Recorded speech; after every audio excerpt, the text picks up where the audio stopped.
सरकार की मंजिल कहिए, वो मदीना के शरीयत का जिसे दिल कहिए, वो मदीना जहां सिद्दीक ने अज़मत पाई,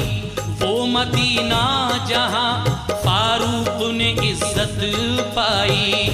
वो मदीना जहां हैदर ने इमामत पाई, वो मदीना जहां उस्मान ने सखावत पाई,